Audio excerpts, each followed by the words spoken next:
We'll call the meeting to order. Abby, would you take the roll, please? Yes. Commissioner Human. Close, Hoyman. Hoyman, thank you. Commissioner Wagner. Here. Commissioner Steeler. Here. Commissioner Young. Here. Commissioner Stender. Here. Chair Gerard. Here. We're asked if you're able, please stand and join us for the Pledge of Allegiance. Pledge allegiance to the flag of the United States of America and to the republic for which it stands, one nation, under God, indivisible, with liberty and justice for all.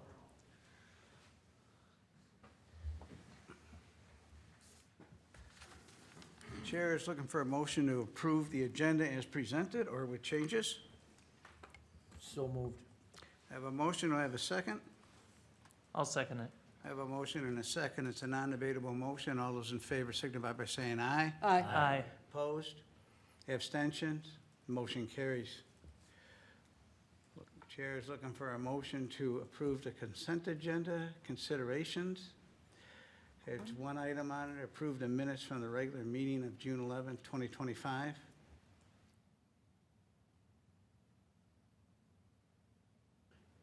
I'll move that we approve the meeting.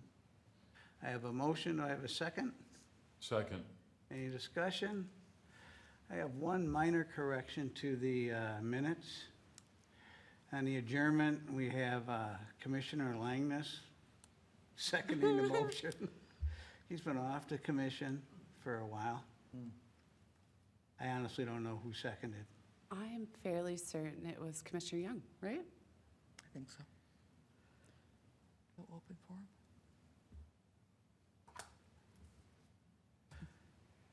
All right. I have a motion and a second. Any discussion? Hearing none. All those in favor signify by saying aye. Aye. Aye. Opposed? Abstentions? Motion carries unanimously. Since I can't read what's written in front of me, I missed the open forum. We ask if anyone would like to speak to any issue tonight, please come up to the microphone, state your name and address for the record, spend a couple minutes giving us your thoughts on whatever you would like to discuss. Once we have heard from everyone, we will move on to the next item. I will tell you that every regular agenda item on 7, the septic, the solar array, and the cannabis products, they all have public hearings. You also have an opportunity at that time to comment on that. So would anyone wish to speak at this time at the open forum?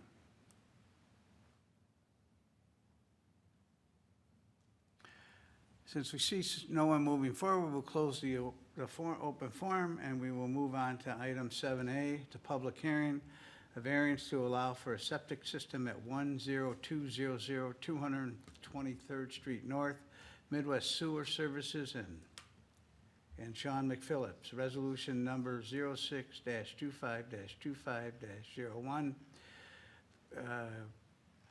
I don't know what the PZ is, but PZ 25-1324. What is that, Debbie?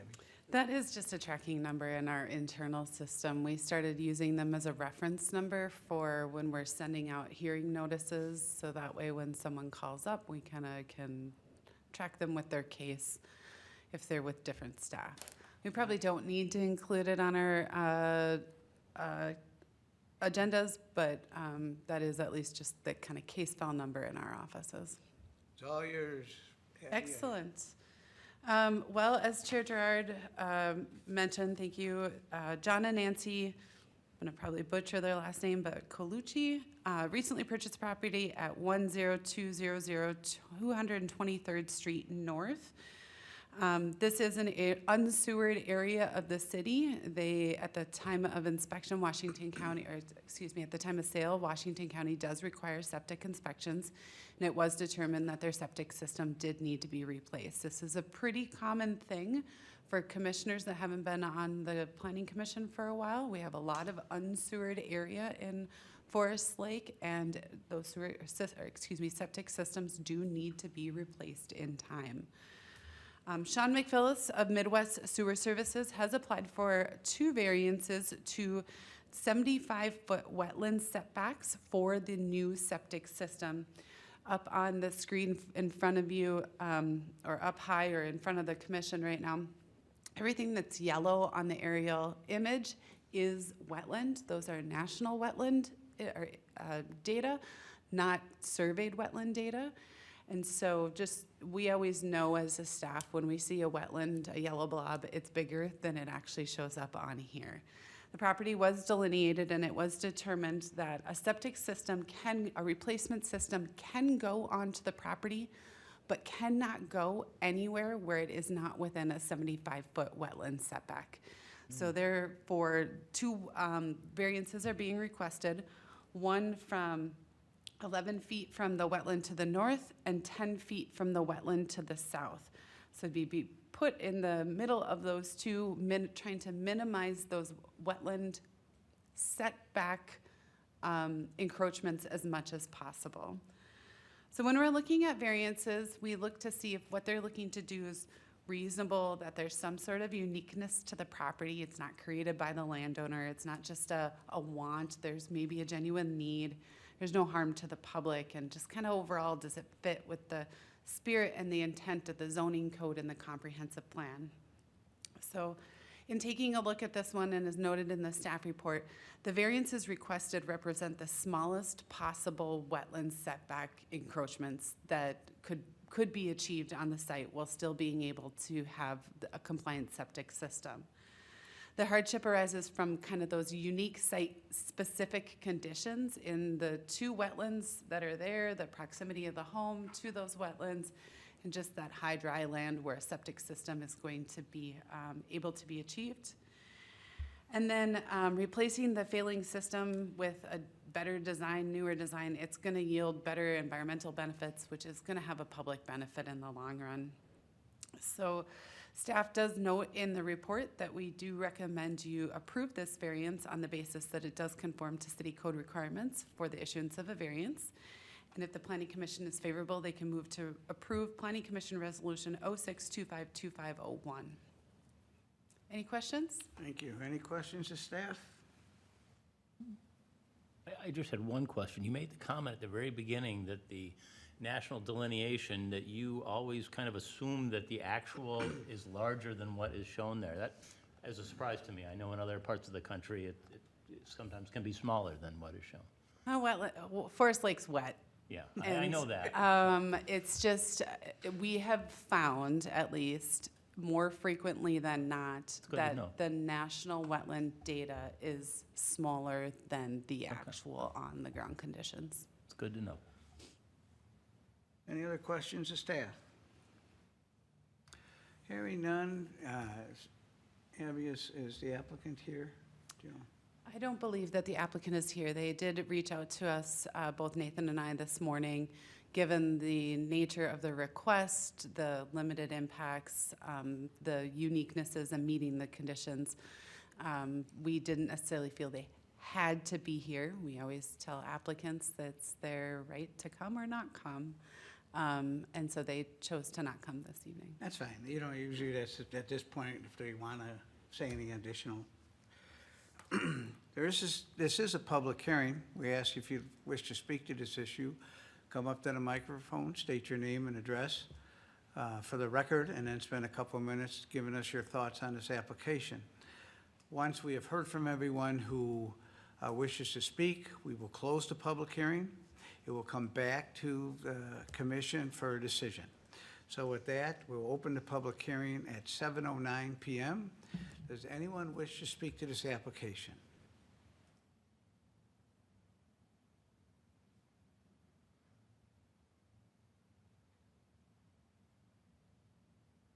I'll ask one more time. Does anyone wish to speak to this application on the septic system? Seeing no one come forward, we will close the public hearing at 7:10 p.m. Commissioners, what's your pleasure? Chair, I would make a motion that we follow the staff recommendation and approve Resolution 06252501. I I have a motion, do I have a second? I'll second. I have a motion and a second. Any discussion? And the resolution includes all of the staff recommendations, correct? Correct. Correct. Thank you. Any other questions, comments? Hearing none, all those in favor signify by saying aye. Aye. Aye. Aye. Opposed? Abstentions? Motion carries.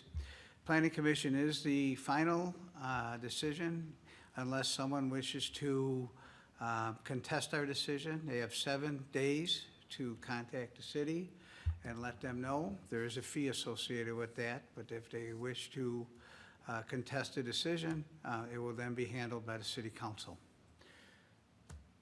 So with that, we will move on to item 7B, public hearing, a variance and conditional use permit to allow for solar array at 886 North Shore Drive, Faith Lutheran Church. And there's 2 different PZ numbers.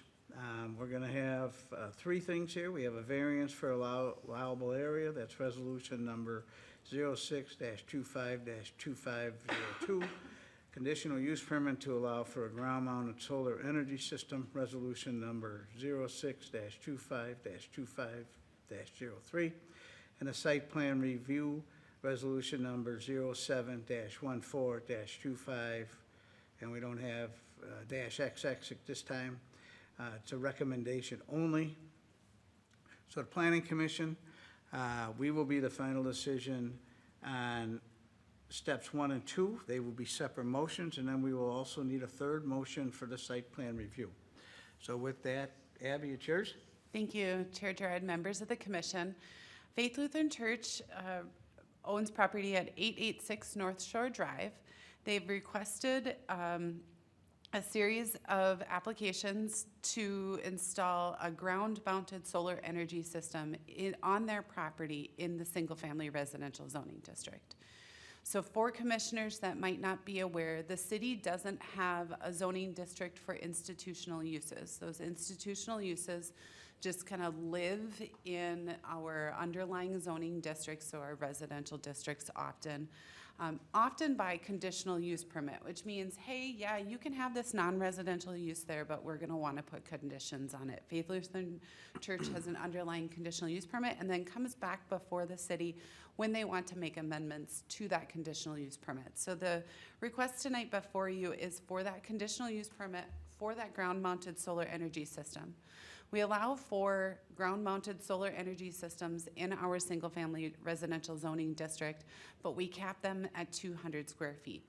The intent for this was to kind of encourage those solar systems to be roof-mounted, and that we weren't taking up land necessarily in our single-family districts for larger kind of solar array systems. Faith Lutheran Church, as part of their older conditional use permit, did have an area just to the west of the church. I'm going to zoom in a little bit on this overhead aerial. That is being used for some outdoor recreation area and then open space. Additionally, as part of past expansion plans, Faith Lutheran Church had to show this portion of the area to be used for future parking needs. So should their past expansions ever necessitate more parking or create a parking problem in the neighborhood, they showed us that they could achieve additional parking in that western area. Those use permits and the expansion of the site are long past. We've determined that that additional parking would not be needed. And so asking for this conditional use permit amendment for this array in this location would not be in conflict necessarily with that past need for possible future parking. Does that make sense so far to everyone? The tricky part, as I mentioned, is we only allow 200 square feet, and they are looking at a solar array system that's over 30,000 square feet. So this is a fairly large system that would be able to help offset the church's energy needs on the site. As a result, they would need to have a variance approved by the Planning Commission. So tonight before you again is that conditional use permit and that variance request. In review of this from a staff perspective, looking at all of our commenters that we review, the only comment internally was that they were really kind of staying out of that right-of-way and easement area associated with the roadway that runs behind the church. Beyond that, there was no concerns from a city staff, watershed district viewpoints. The church did hold a neighborhood meeting regarding both of these applications on June 12th. 7 members of the public were there. They did discuss that with our interim planning staff, members of Faith Lutheran Church. It doesn't sound like there were concerns necessarily that were asked to be represented in this meeting, and additionally, we did not receive any public comment prior to this meeting. So again, with variances, we look to see that what they're doing is reasonable, there's some sort of uniqueness to the property, and there's not going to hurt the public, be harmful to the public in any sort of way. This is where it somewhat gets a little tricky because the question of whether or not a 30,000 square foot ground-mounted system, when we would only allow for 200, is reasonable, and whether or not there were other reasonable alternatives. So early on in the process, we did talk with Faith Lutheran about why not roof-mounted in this area. As you look at the roof system and the complex as a whole for Faith Lutheran Church, you can see that the church has been designed with a lot of different roof peaks and angles. Now, those roof peaks and angles, because of just sunlight moving overhead, do at different times limit the actual absorption of those panels on a roof line, where a ground-mounted system that's unobstructed by buildings, trees, those sorts of things, have full day, all sun access.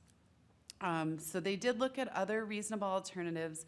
They also determined that the investment that they would make for the smaller sized rooftop array wasn't necessarily going to help offset those energy uses the same way that the ground-mounted system can.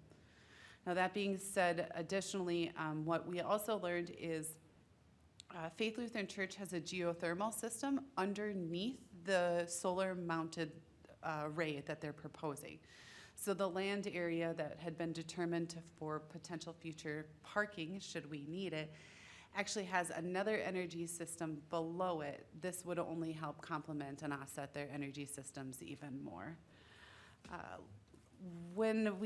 So that kind of touches on the uniqueness of the property. The other factor too is that this area isn't necessarily being used for any sort of land use for the church. They don't have adjacent neighbors through there necessarily that could, share a land use. This isn't on a developed roadway where this is land that could ever be developed for another type of land use complementary to the church itself. And then lastly, we did look at things like landscaping, lighting, security signage. Some of those things as part of the use permit aren't really relevant here, but the church is proposing landscaping associated with this to help kind of block some of the visual nature of the array to the properties to the south. So overall, staff's assessment is that this isn't going to be any sort of public detriment. It would actually probably help the church and then also just the local energy needs if they don't use all of the energy in the future. Generally speaking, it conforms to kind of the spirit intent of the code. Now, I can see Commissioner Young looking at me, and I think one of the reasons that the city has very strong ground-mounted solar restrictions was that we did not want to see land uses, land areas kind of being, I don't want to use the word gobbled up, but gobbled up by lesser productive land uses. We're an urban community and we see the, solar farms all around us. And this was one of the ways that I think the city wanted to limit that. We also didn't necessarily want to see every single one of our residential properties just being filled with solar panels. This is definitely a unique site, which warrants kind of that conversation about the uniqueness and how reasonable this is in this area. There are 2 resolutions in front of you tonight. You have take action on the conditional use permit and the variance request. Every conditional use permit needs a site plan approval. Unfortunately, our code is a little tricky in that when there is an amended site plan, those go to the council. So tonight before you is consideration of Resolution 06252502 approving a variance, and then 06252503 approving a conditional use permit, then also that council resolution for recommendation. Staff's recommendation is that the project does generally conform to the city code standards, and we would recommend approval of those two resolutions as well as recommendation of the site plan approval to the council. Representatives of the church are here tonight. If you have questions for them. Do you have questions for me? Questions of staff?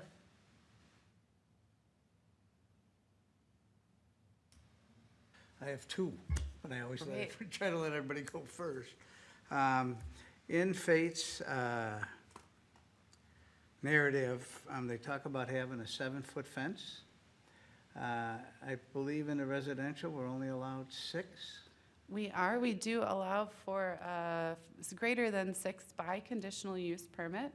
If I missed our analysis of that in this, that can be added to the conditional use permit of your consideration tonight.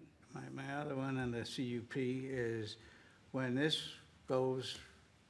needs to be removed, when it's defunct,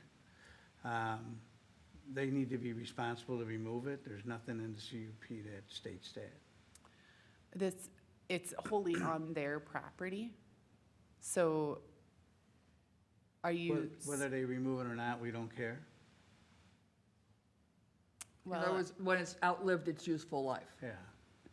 Sure, I guess I do think that that is something that could be considered substantially proportionate to the request. However, we wouldn't necessarily do that for any other type of man-made improvement that's outlived its useful life. I think that that's definitely something that the commission can consider. It's just not something that we would condition. It's a newer condition that I would say I don't recall us ever imposing. Okay, thank you. Any other questions of staff? Hearing none, the applicant is here today. Would they like to add anything to what the city staff has presented? I do have a couple of questions for y'all, with your permission, sir. Well, is there someone speaking for Faith tonight, this evening?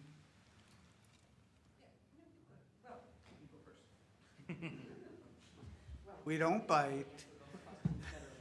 I can. My name is Jennifer Tolzman, and I live at 756 North Shore Drive, and part of our house is right on 8th Avenue Northeast, so it faces, for 41 years, I've walked through the alley to church every morning, or on Sunday mornings, and Wednesday nights and everything else, so I'm right there. I'm a neighbor.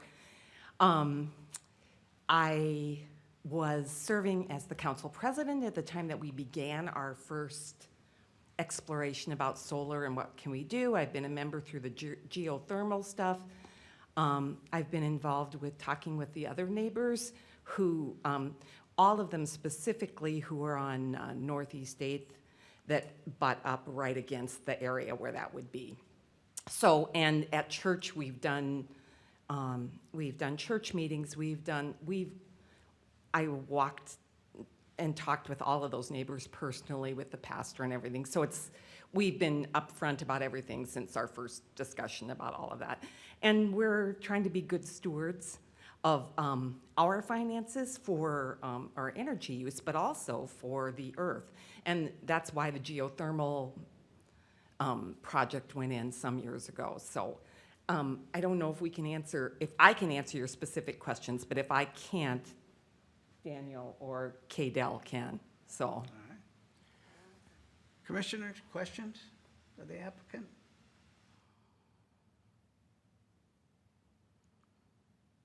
Yeah.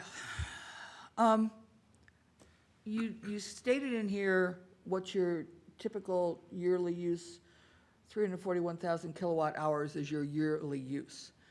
And I looked and looked and looked to see how many kilowatt hours this particular system is going to generate per year, an estimate.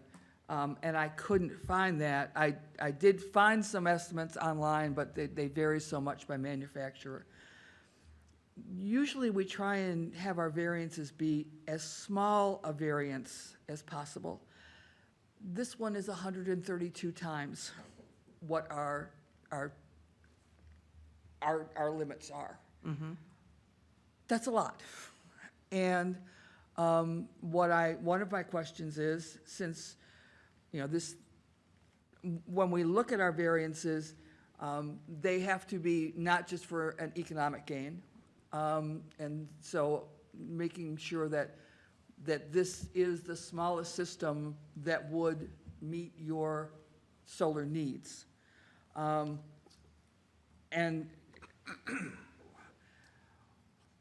this is a very large system, and why it needs to be that large. And I'm going to, is there, Daniel, you want to address that? Daniel can come up he is our finance guy and at church. So I'll let him tell you, and he also lives here in town too, so. My name is Daniel Deemer. I live at 8588 215th Street North, and I'm the finance manager at Faith, and I've been a member there for 18 years or so. So we started looking into this maybe 10 years ago. Roof mount was the only option at the time, and it was not feasible. So with the law the way it is, I think a year and a half ago, it became acceptable for nonprofits to get a direct tax incentive from the federal government rather than as a tax credit. So you just get a check as a nonprofit. So that's when we really started looking at this as an option.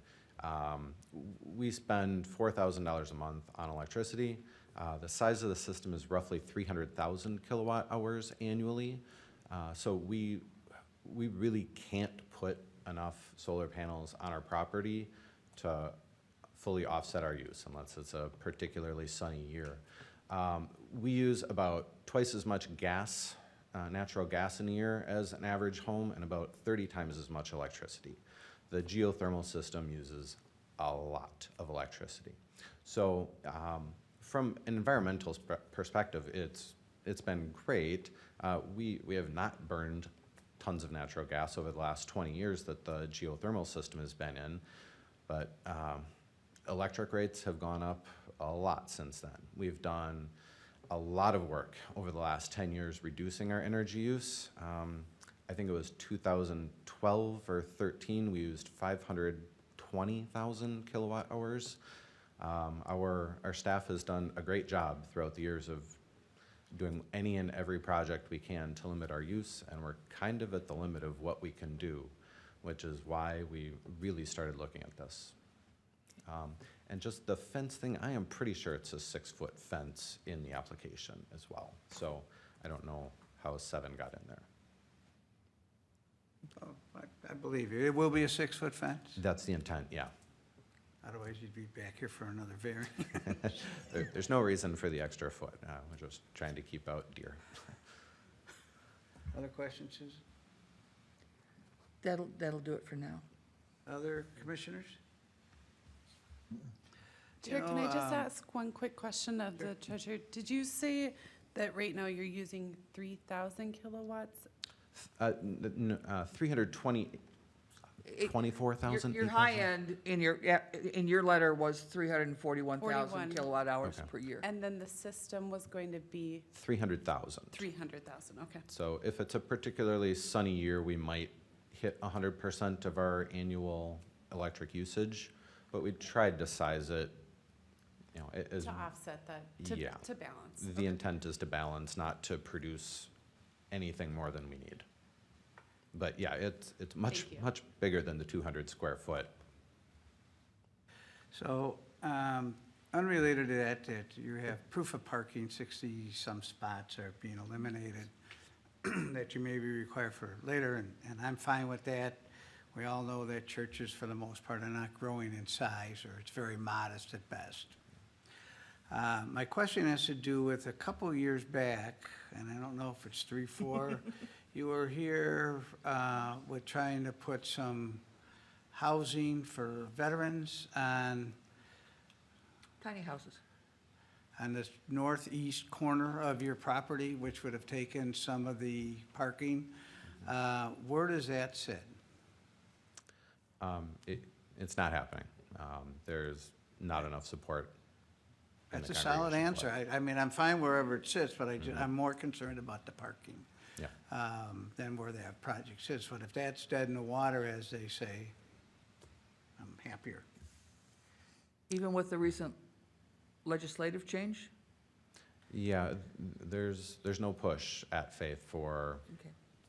tiny houses at our property. We have several members of our church that were part of that group that are pushing hard to help other churches to be able to host a sacred settlement if they would like one, but we're not pursuing one. Other questions of the applicant? Here, thank you very much. We may have questions after the public hearing, although it doesn't look like a rousing crowd for the public hearing, but Very we'll see. Thank you. This is a public hearing. We ask if you'd like to speak to this application on any of the three items, the variance, the conditional use permit, or the site plan. Please come up and state your name and address for the record. Spend a couple minutes giving your thoughts on this application. Once we have heard from all parties, we will close the public hearing and bring it back to the commission for further discussion and decisions. So with that, we'll open the public hearing at 7:31 p.m. Does anyone wish to speak to this application? And I believe, Abby, you said at the beginning there was nothing to read in on this one either. Nope. You know, we really should play the Jeopardy tune here. I'll ask one more time. Does anyone wish to speak to this application?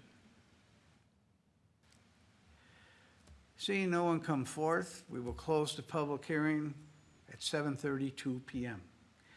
Commissioners, further discussion before we do any motions.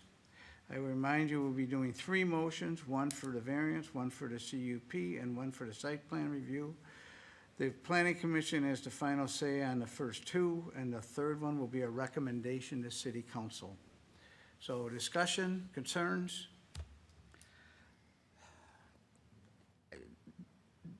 I've got some philosophical concerns about this. And it's more about the variance. As we look at how we decide on variances, one thing is this a landowner created issue? And if it's just a landowner created issue, and it's not like the septic system we looked at earlier, there's just, you gotta have a septic system and there's nowhere else to go. This is entirely owner created. They're making their own problem in a way. The hardship. Yeah, Rule is not. there's no hardship here. We say that, you know, a straight economic condition is not grounds for a variance. We work really hard with applicants to say, what is the smallest variance? You know, the one before us, it was, okay, 10 feet on either side. This is 132 times, 163 times what we would normally be allowed. And I'm a fan of solar generation. I am a fan, those of you that know me know I work hard on environmental issues. And it is just the fact that as other folks look at how we are evaluating this variance,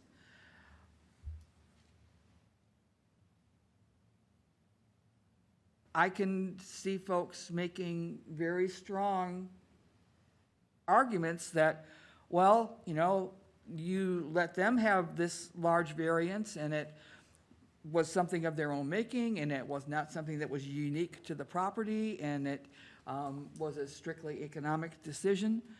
And so that's where I'm really hung up, is on the variance side. I think that they're doing. Just on the principle of Yeah, the. and how it will affect us when people come in the future looking for variances, and looking for some sort of similar or congruent permission that's Is way there beyond our boundaries. Different mechanism we can use other than a variance in something like this? The only other opportunity, and we did discuss through this with the church, was changing the code to allow for something like an institutional use exception, essentially. With that, there are, there's pros and cons to every application. There's ways that the application can be perfect for this site, but you look at the next institutional use and you say, oh man, we didn't mean for that, right? Look at other institutional properties within the city, other churches that have excess land.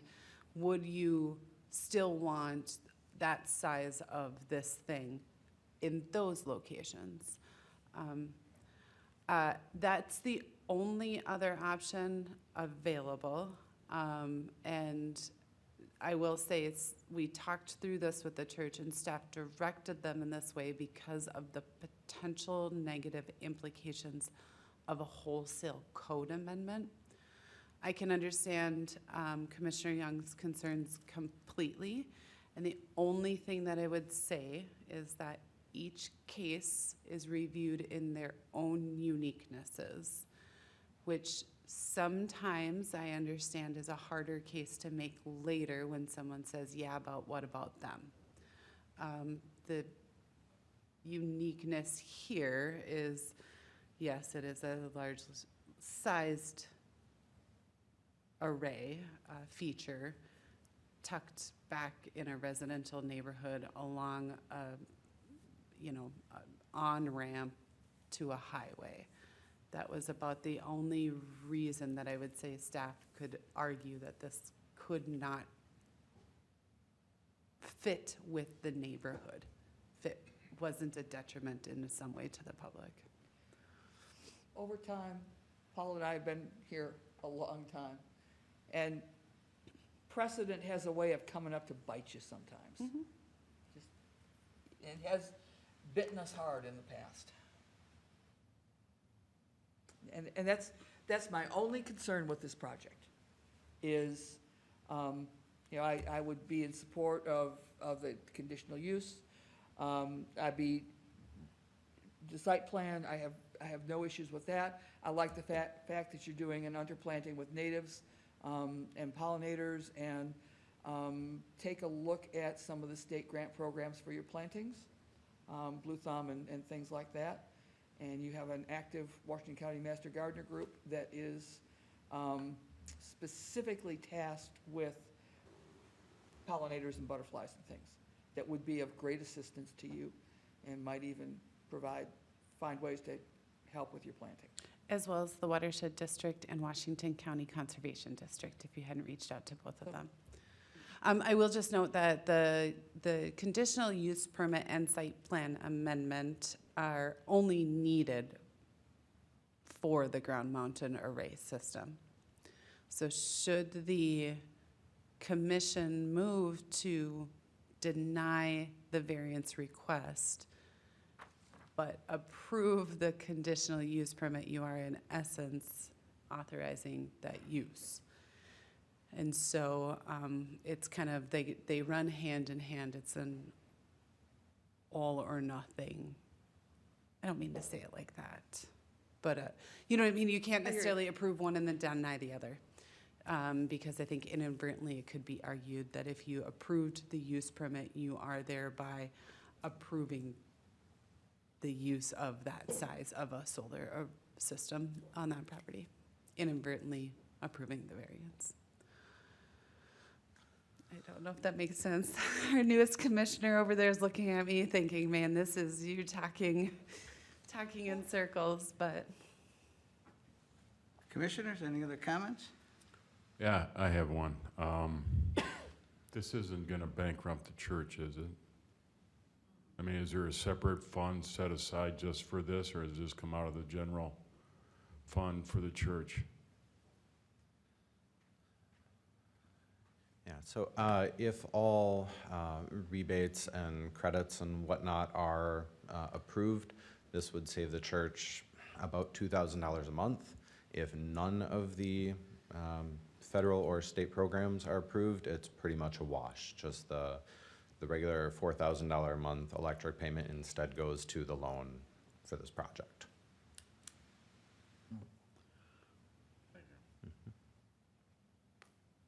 Good? Thank you. And Abby, to make sure that I get this correct, the only reason we're seeing this for a variance is because it's in the single-family residential? Yes, most of our urban residential districts wouldn't allow that size of a ground-mounted solar. Right. So if, again, even if this was 30,000 square feet on their rooftops, you wouldn't have seen it. It's the ground-mounted nature in excess of 200 square feet. And That they- size, I believe, if I remember correctly, increases based on the size of the property. So even at 200, that's still like one of the largest sizes you could have in our residential districts, because these are laws designed for residential properties, not necessarily for a church property. Which is why we didn't need a variance out at the hockey arena when the school district put that array that's in the industrial. The rooftop? No, Or is it didn't they put- ground-mounted? Didn't they do ground also? I'd have to look. I would, We'll ask our hockey coach here. It's not on the ground? I don't think that there is. I didn't think there was a ground-mounted system out there. But that being said, it could be because that, yes, that is an industrial district, and we'll maybe allow for a greater allowance of those ground-mounted systems in our non-residential districts. Any way around it. I wasn't here when we adopted our solar regulations. I'm not going to presume there's anyone up there right now that was here. But I can look at them and say that our solar ordinances really were designed to reduce ground-mounted systems within the community. I think we did not want to see land getting, I think my words earlier were gobbled up with this type of land use. And you're gonna define that technical term? Sorry. So And unprofessional. the 200, that was pretty much, at the time, would handle the needs of one house. That's 200 square feet typically for a house. A 10 by 20 space in your backyard. You could have put it in your back setback area, probably wouldn't have impeded on your neighbors, those sorts of things.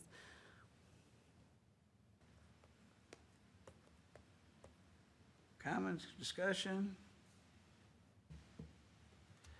My personal opinion, although I'm with Commissioner Young, that this is a large amount. Doing the quick math, this also, if the church wasn't here and they were developing it, they would have at least 22 homes on this area without a CUP, so they'd have at least 4,400 square feet, so now it's only 8 times. So we're getting right down, it's not near as bad anymore, you know? I personally, How are you gonna fit 22 homes on this? it's almost It's a pretty 400,000 square feet. You So could have it's gotten almost- more than, It's like 8 acres. yeah, I mean, you could, if you look at up on the screen here, here's An apartment just building. what, 8 homes here, there's 8, you probably could have gotten 32 homes on there. So, 28 homes, so by 28 by 200, what's your good math there, Susan? I'm sorry, it's late. all right, so my point being that, you know, if there were houses here, we'd be able to allow more. They already have a limited amount they can do with this. The other option is for them to have a parking lot there, so do we want more ground covered with parking or solar array? And solar array, at least it goes into the ground, so, you know, it's a lot, but I personally don't have a problem with it. And, probably get bit someday, but that's my opinion. So, one person's. Other comments, concerns, opinions? Could they, as an option, put the solar arrays above the parking lot? I don't think that changes the variance though, right? Yeah, your variance You're would still be there. Violating the square Still have the footage. open green space though.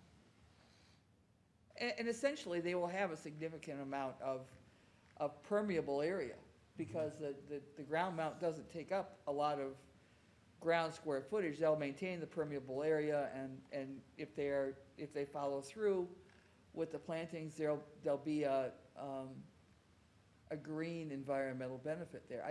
I get all those things. That's not where my issue lies. Yes.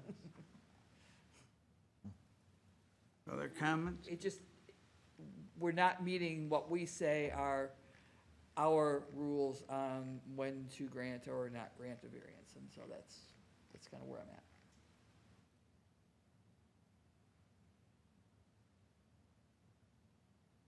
But I'm not gonna throw myself in front of the bulldozer either.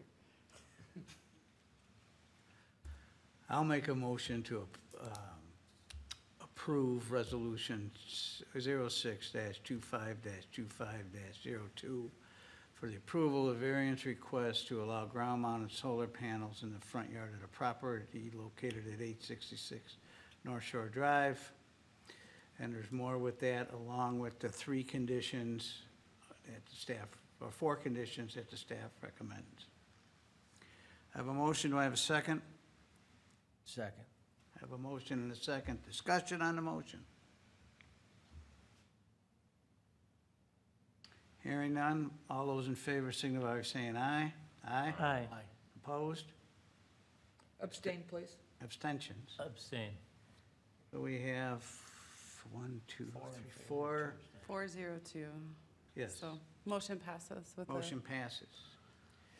Jerry's looking for a motion for the conditional use permit request.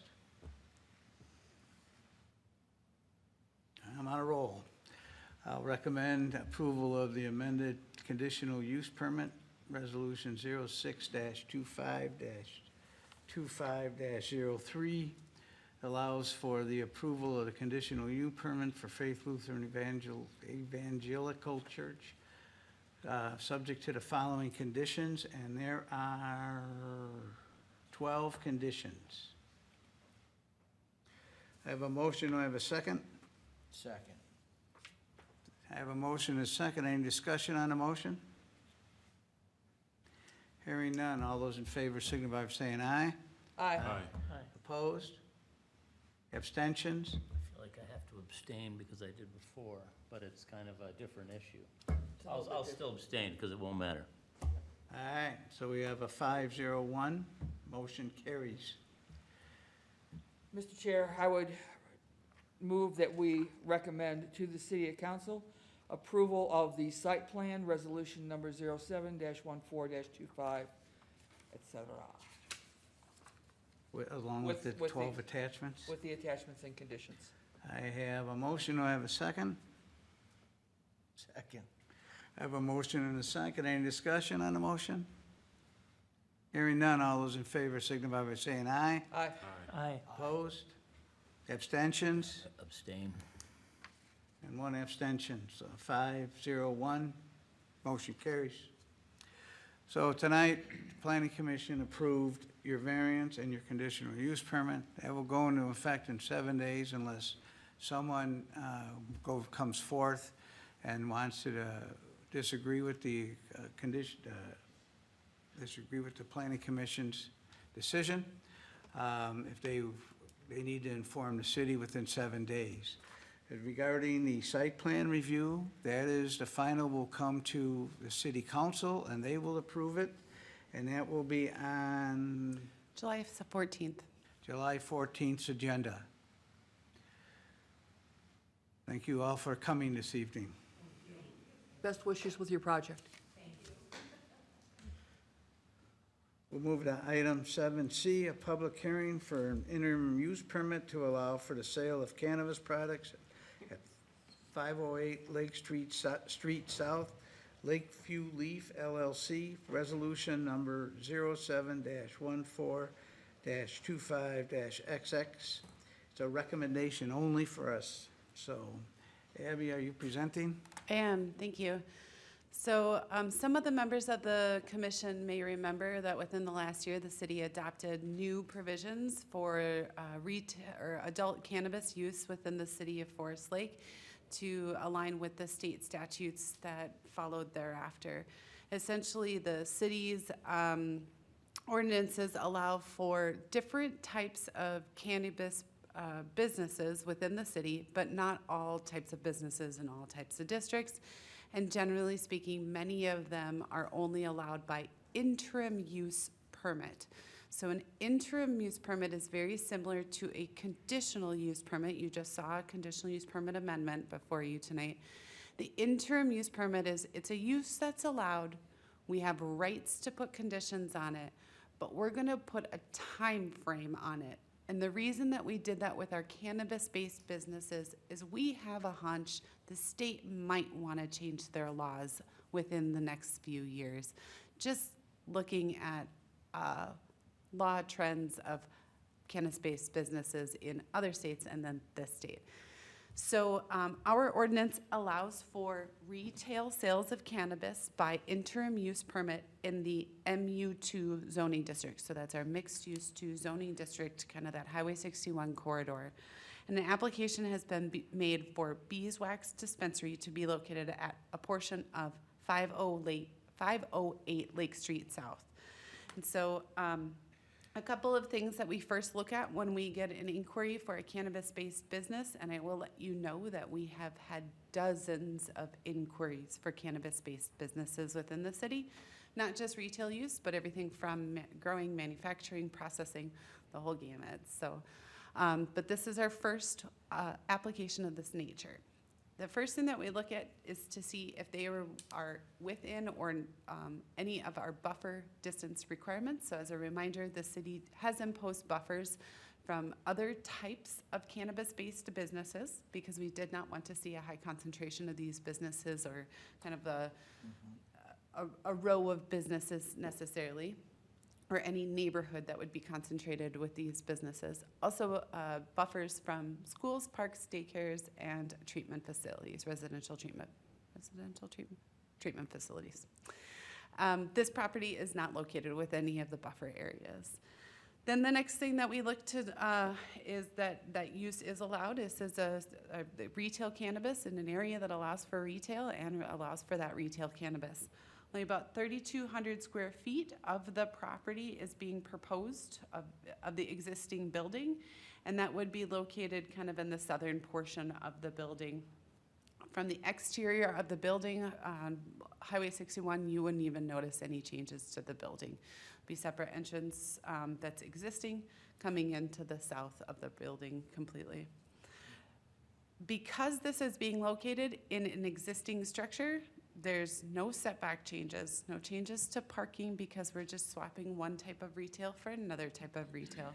There's no changes to the landscaping. The applicants did propose a security plan, lighting plan, and odor mitigation plans. So our police chief has taken a look at security plans, found them to be sufficient. Odor mitigation is they're just gonna put in a new rooftop unit specifically for that retail space.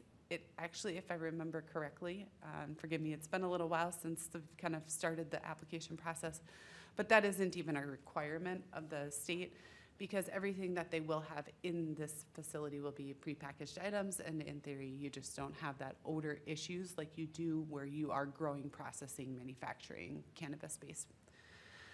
So generally with our use permits, we're really looking to see, does it conform with the comp plan, the zoning code? Overall, does it fit, right? That's what we were looking. You just kind of went through one. Yes, it had a variance attached to it. This does not. But generally, you look to see if does it fit where it's being proposed. We're just swapping out one type of flower for another. Didn't mean to actually kind of say it like that, but it's retail sales, and other than it being adult use cannabis, in which it's meeting all of our city code requirements for, staff does not find this to be any sort of an issue. With interim use permits, you actually don't have outright authority to approve them like you do with conditional use permits because of our interim nature and because we want just that extra little security on them. you make recommendation to the council. Tonight, for your consideration is recommendation to the council, which staff would recommend how many times could I say recommend? That you recommend approval to the city council. There is a draft resolution in your packet that will be forwarded to the city council if the planning commission so makes that recommendation. July 4th, 2025, that it does have July 14th, 2025. It does I have was gonna be impressed. 12 conditions. There's a lot of dates. There's a lot of stuff up in here. I don't know how I just thought replacing flower for flower, but they probably thought of that long before now. Anyways, there's 12 conditions in that draft resolution. Any questions? Applicants are here. If you guys have any questions, it is a public hearing. Commissioners, questions for staff? Yeah, I got a question. Do they have to take it off site to use the cannabis? I mean, do they have like a little cafe inside there where they can light up inside the store, or? There- Yep, it is only retail sales. And so if, maybe now that we're getting applications, I could also, on one of our upcoming meetings, just kind of go through what were the uses we determined where, but this is not an on-site consumption facility. I believe, if I remember right, the only places we had indicated we would allow for on-site potential consumption would be in our downtown area and then potentially in our ag areas as accessory uses. But I will bring all that back before the commission or follow up with a separate email for folks. Does that include the parking lots too? Yes. And the state of Minnesota does also have some standards regarding adult use cannabis in public places. Generally speaking, your home, your property is allowed, but once you start to get outdoors in ways, it gets kind of defined differently. The city also does have a law that does prohibit the use of cannabis in public parks. So just know that there are some other local and state level regulations in place that all that would be allowed to be used here is the sale, or excuse me, used is not. The only land use allowed for your consideration tonight is the actual just point sale of a product to a patron, consumer. Abby, do you know what meeting that Amanda presented the ordinance? Because that would be online, right? Yeah. And the reason I say that is that there was we were there and there was probably 10 or 12 different classifications for what we're allowing, and it tells you what's allowed in each one. And I would say out of the 5 of us that were there, 3 of us were still confused at the end of that meeting. So, I mean, there's a lot of splitting hairs on this, so if we can find that date for Yeah. you, it's worth watching it, because Amanda's a city law attorney, and she presented the whole, here's what the state's requiring, the whole 9 yards. I will follow up. I've got a note here too. I should have done a little bit more refresher, and I apologize. It's easy for me to be like, hey guys, it's allowed. Click the checkbox, let's move on. But to just do a little bit of a much more education, I'll follow up at least with an email with some resources of here is your zoning map, here are the uses that are allowed in which zoning districts, and then find those links to past discussions. Susan? I think you're entirely right that the rules are gonna change like crazy. And talking with a couple of other cities, they're seeing that too.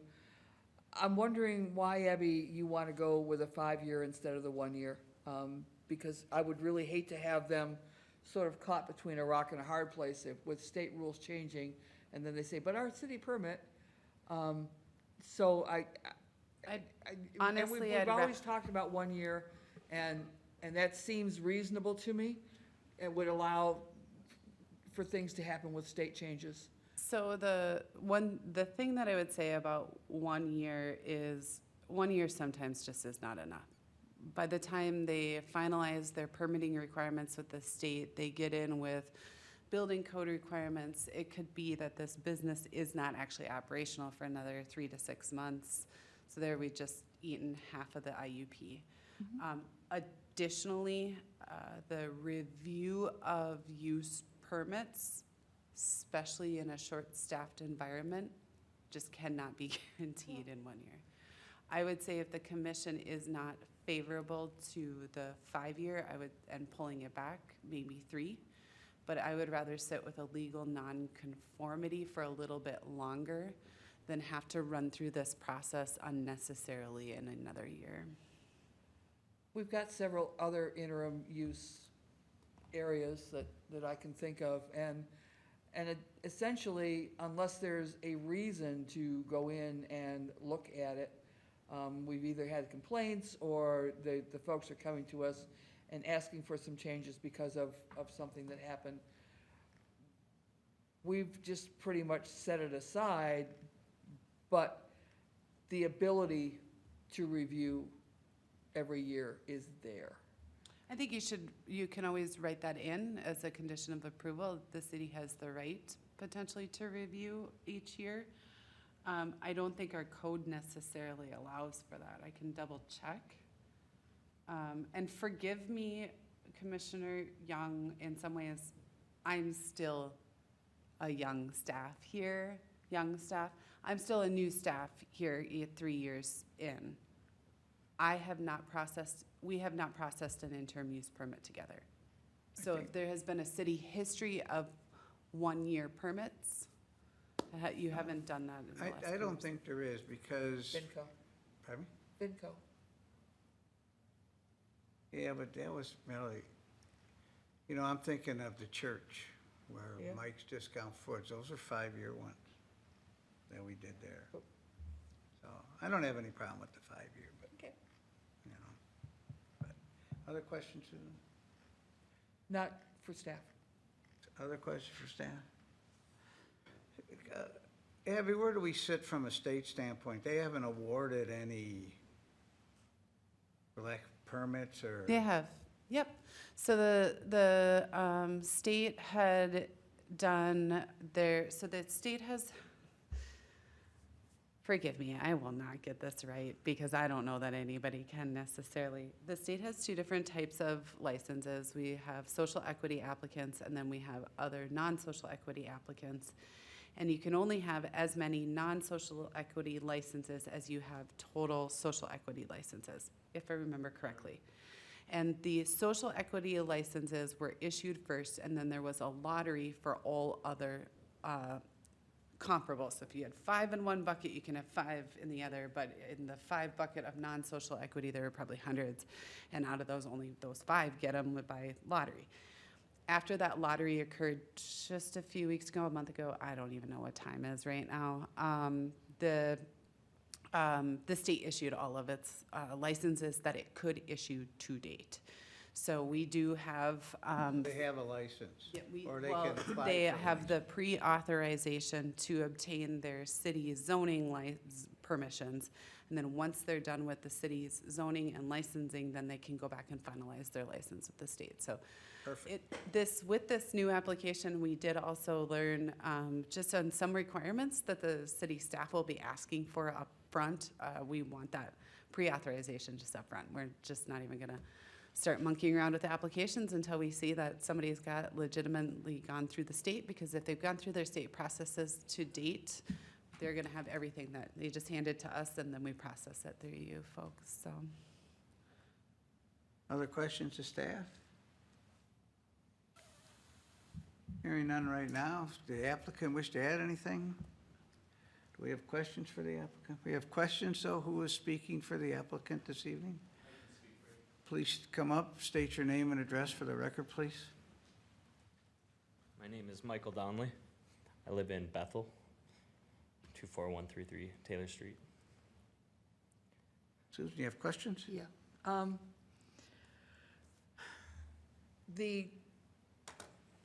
The location is home to a couple of businesses and, the flowers and the gifts and the apparel, et cetera, and the coffee shop, the bakery.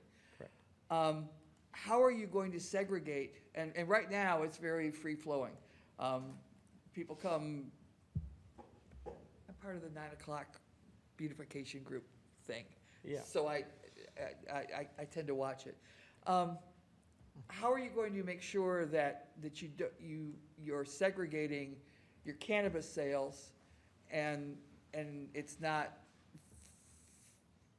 I understand. So you know where I'm going with yeah, that. for sure. It's being partitioned off. So you won't have any access from any other part of the building except for, so there's construction gonna, assuming everything goes through for the construction, it'll be its own piece on the side of the building. And the idea was to have it on the side of the building so that it would kind of, this inlet is for these customers. And even if you asked, we could mark the parking spaces as well, that it's for that use. So it's kind of, it's not on the main strip of the road as well. okay. And your business hours for this are much different than for any of the rest of the facilities. So folks won't be able to, say, mess with your flowering and gift areas. No, it's Outside. totally separate. It Okay. will, if from the outside or even from the inside, you won't even, it's a different compartment of the building altogether.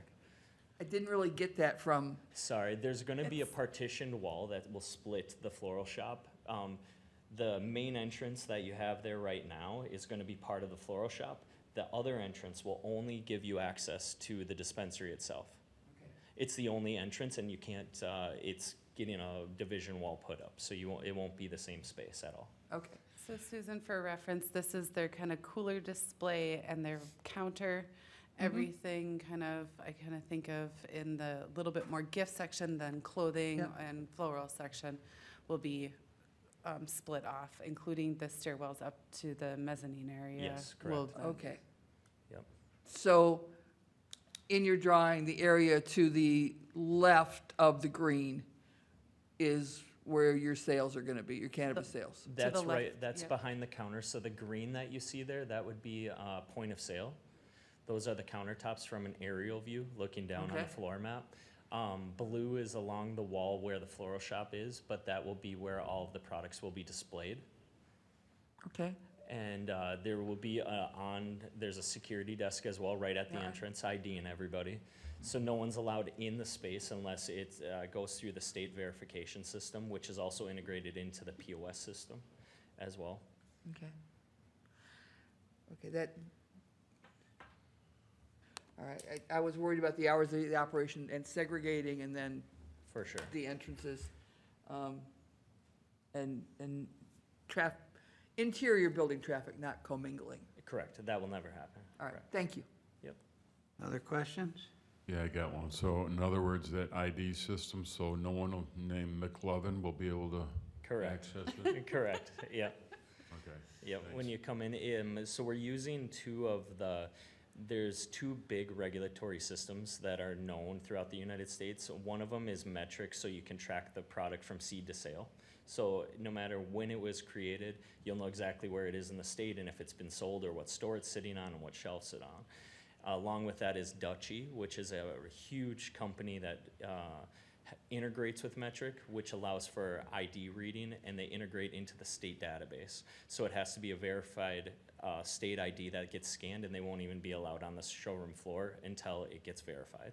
And it'll put them into the system, and then it'll also, that same system will show what the product actually, what the consumer bought as well, all the way from the seed. We can trace it back all the way to where it was created in Minnesota. Having been in dispensaries in Colorado and, let's say, some other state, I'm used to a fortress to get in.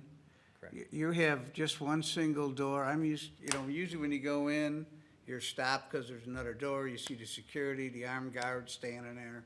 Yep. They badge you like you're gonna do, and only then can they move into the space. Is there a reason you don't have the fortress or? It wasn't a requirement by the state. I like that. One of the things for those doors, they will have mag locks on them. So the security guard will actually have to hit a foot pedal or a buzz in order for the doors to be unlocked for each consumer. And that was one of I wanna say they're 1,200-pound mag locks. And so the framing of the door will come off before the door actually gets busted through. That's one of the bigger requirements that we've been seeing, and it's been kind of the standard I've seen across the board for everybody that's going through regulatory right now. I've came across one dead man door, I think that's what they call that, where you have to scan into one room, get ID'd, and then scanned into the next room. And I've seen that at one location so far, and I've seen a lot of these for Minnesota already. This has been I'm fine. kinda If the the same. police chief's fine with it, I'm fine with it. Okay. You know, I just, Yeah. you know, since it's a cash operation, there's just a lot of action going on, and, Yeah. you know, your employees need to be safe. And Correct. I'm sure the police chief has worked this out, but Yep. that's my concern.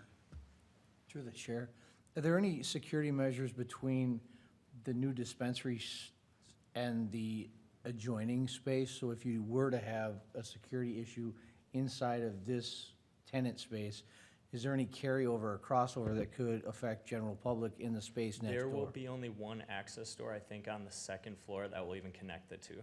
So Sure. they would have to go through a wall on the lower level. It will be, you can't tell it from this drawing because of how it's laid out. I essentially made the mezzanine area up top. This, I tried to show you the actual floor. We only have the downstairs on that side, and you have to go up the stairs to get to any of the other rooms, and you're cut off from the rest of the room. You'd have to go through a wall to get into the other spaces. Is there any security features to the walls that are getting built? I mean, is this a concrete wall or is it just a standard 3 and 5 It'll be a standard, I believe, yeah. framed steel drywall? Yeah, correct. Yeah. Other questions? Yes. Thank There's you. a lot of security, the security portion on the state level is the toughest and most rigorous portion of the regulations. And all of those have to be met before we can get issued a license from the state as well at the final walkthrough. When are you hoping to open your doors? Depends on this, and then also build out.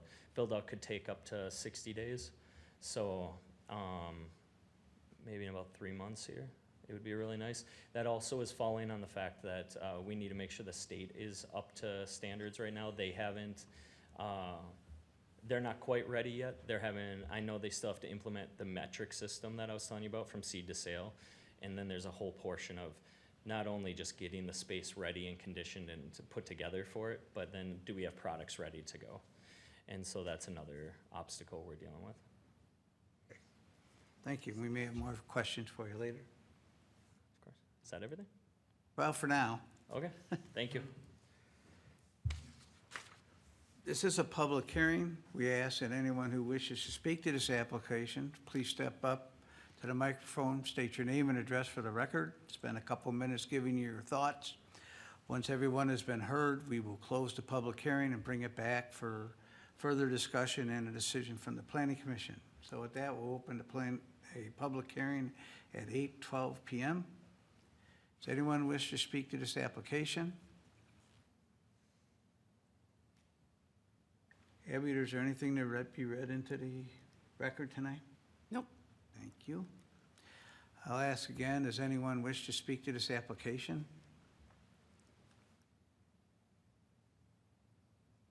Seeing no one come forward and nothing to be read in, we'll close the public hearing at 8:13 p.m. Commissioners, discussion, motions, what would you like to do?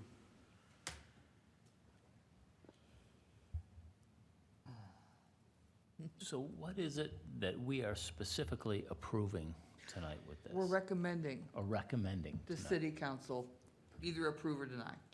Yeah, You Okay. make the recommendation on the approval or denial of the interim use permit for retail Okay. cannabis sales at 508 Lake Street South. Okay, so in the discussion, I remember he saying that security is the most rigorous aspect from the state, and there's a reason for that. And I guess what I want to understand is why we would want to move forward with this at this point in time and be a guinea pig out there when there's going to be, I mean, right now, we know the state is still changing and changing and changing. And why would we want to go down this road right now?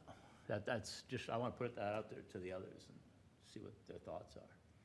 I'm going to answer for Abby, and with your permission, that we have a business that wants to take advantage of being one of the first in the state. There's a competitive advantage there, and, they've requested that the city grant them a license.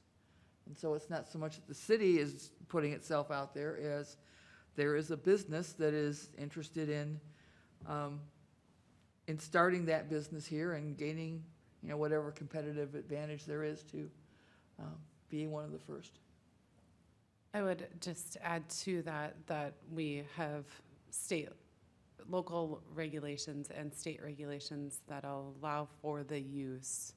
And so our job is just to make sure that there's reasonable conditions on that use and the appropriate timeframe for that.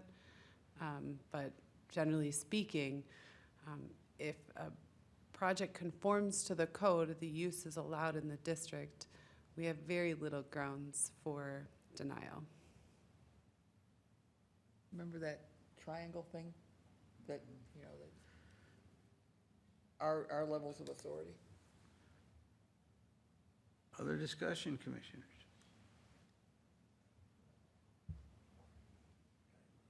Chair is looking for a motion. Are there thoughts on the commission about 5 years versus a slightly shorter time? I would like to see a shorter time. What would you like to see?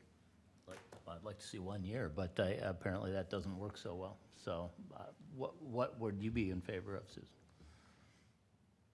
I can understand the staff concerns with 1 year. Because this is new, because we don't know how it's going to be working, because the state's still working this out, I'd like to see 2 or 3 years review at the longest. And if everything's cooking along, we don't even have to, it doesn't have to be a formal administrative review. It's just that we retain the opportunity to review if there are issues that come up. I mean, I would prefer to, but if again, if I don't want to hold things up, So I just want to clarify for the record, our interim use permits actually they expire on the date. Yep. They have the right to come in and ask for those extensions. So it's not we review them, it's a date certain, it's done. And so my only, hesitation in 1 year is, as I mentioned, that doesn't give them much time. They still have maybe a month or so to work through things with the state and a few months of build out. We're already getting halfway through their interim use permit.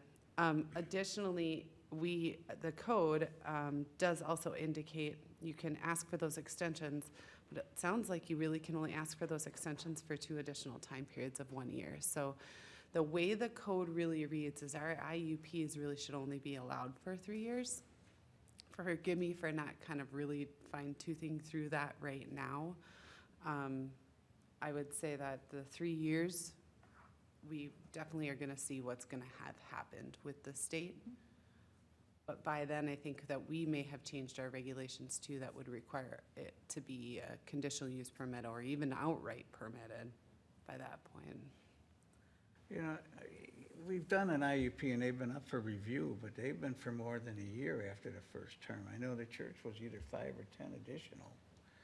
So that's just the first I've heard of a 1 year, so we might want to research a little tighter. That may have been something they did specifically for the cannabis. Yes, No, I was to all those meetings, but I've slept since then and. I mean, That's granted, something I will fully admit, I again have not been here going through our interim use permit, but I can't necessarily say with the greatest certainty that all prior staff followed all of our regulations to a black and white T. I'm just reading black and white law right now, and I think that we could even change that by the time their interim use permit. In our next meeting, we're going to talk about some of our application processes and procedures for just this sort of thing. There's some nuances that we really need to kind of fix in our code. I have no problem bringing it down to 3 years. My personal opinion is it'll take that long for the state to make another decision. I mean, 1 year, the state won't even know it's approved it yet. I mean, they just move at snail's pace, and then it's rapid fire. And then we need to give the applicants time to respond to the changes. Then, Mr. Chair, with your permission, I'm going to make a motion that we recommend to the city council approval of resolution number 07-14-25 regarding, the 07-14-25 regarding the permit to allow for sale of cannabis products with the change that it be for a 3-year instead of 5-year period review period as originally drafted. I have a motion, do I have a second? I'll second. Discussion on the motion? Susan, where is it that it's 5 years versus 3? I'm reading it here, and I'm Yeah, looking to see which one we need to change, or is Yes, this an I additional? saw it where it was in there. See, I don't have a printer at home, so I can't do all the cool yellow things.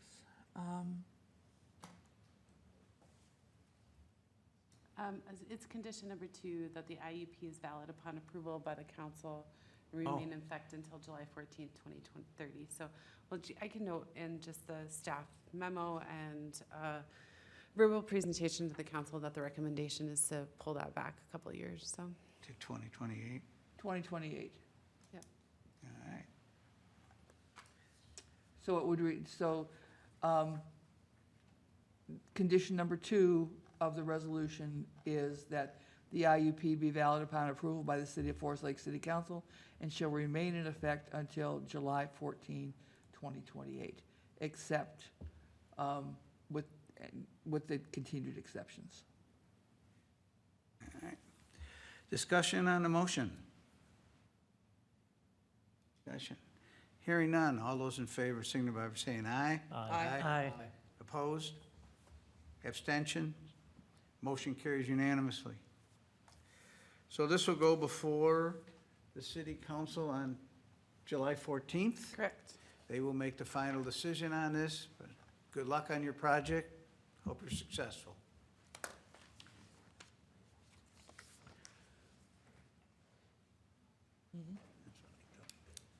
It's a small world.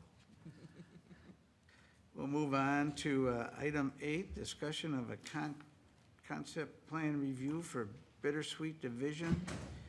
They have the PIN number there, and Jaren Johnson Development LLC. Typically, Abby, the applicant is here. Are we having this item? So this item is, yes, I would say that we still can have this item. It just provides non-binding feedback. The developer is not here. I did not hear if there was any reason to not be here.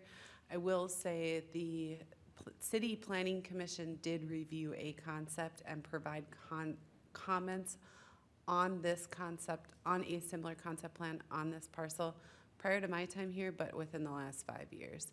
So the developer had initially, it didn't come before the Planning Commission? I don't believe so. Boy, there's been, it's not far from my house here, and it's. That's fine. I just know that I don't staff. recall this coming before us. Okay, It I may just know, have been intended, but I think it might have been pulled. But Yeah. that could be. I know that staff has reviewed it within the last 5+ years. There's no requirements in our code that developers applicants have to be present. So I would say the idea to just get this in front of folks, see what we're thinking, provide some of those non-binding feedback. Remember at the last meeting, you had 2 different concept plans. Concept plans just are high level, what are we thinking here? So I'll run through it fairly quickly. This is a part of kind of a phased development of Bittersweet. This would actually be Bittersweet potentially 4. I couldn't find 3 in our past records, but we found it eventually. Bittersweet 4 by Jaren Johnson Development being proposed to be located in the single-family zoning district. What is being proposed is 20 single-family detached lots that each of them are about 1/2 of an acre, accessed off of Hilo Avenue. I'm going to flip back really quick from the actual site plan here just to get a little bit further out to kind of show folks that Hilo Avenue is coming up already from Henna. You've kind of got this long Yeah. dead-end road, but this is pretty typical in kind of those areas on the fringe of development, where development is hitting that urban-rural interface. This is one of those areas.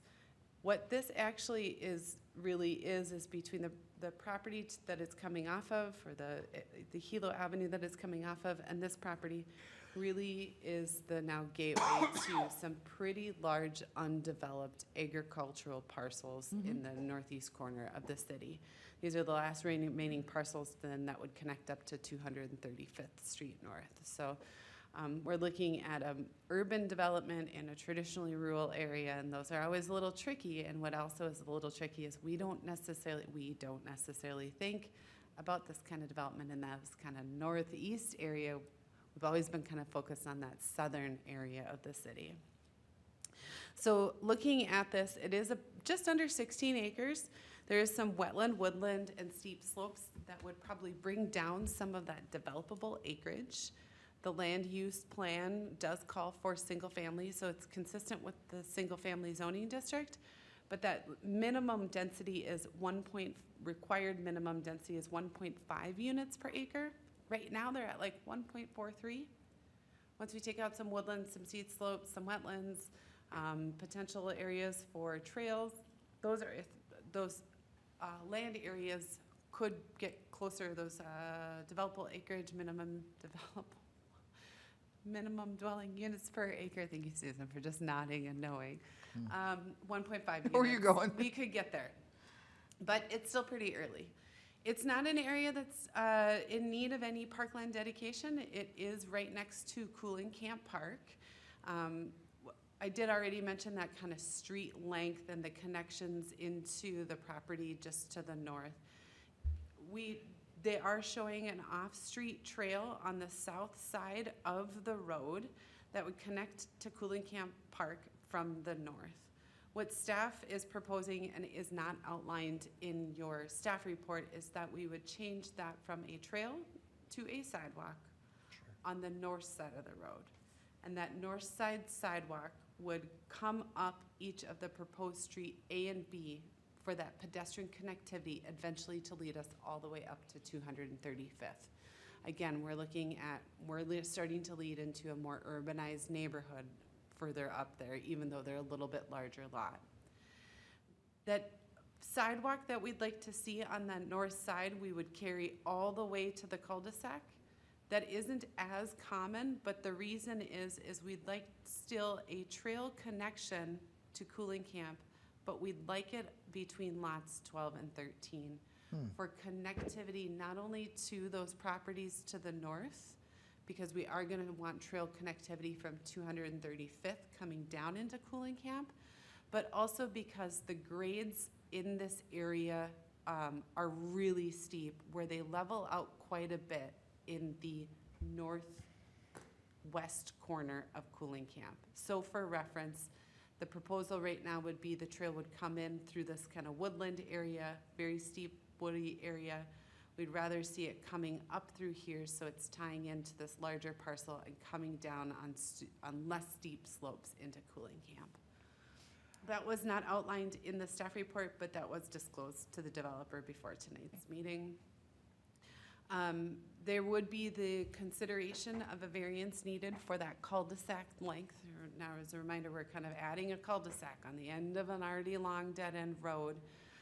But this is an area that, again, these sorts of variances are more acceptable because we know that it's leading to greater connectivity in the future. This isn't the end of the road, even though it's the end of the road right now.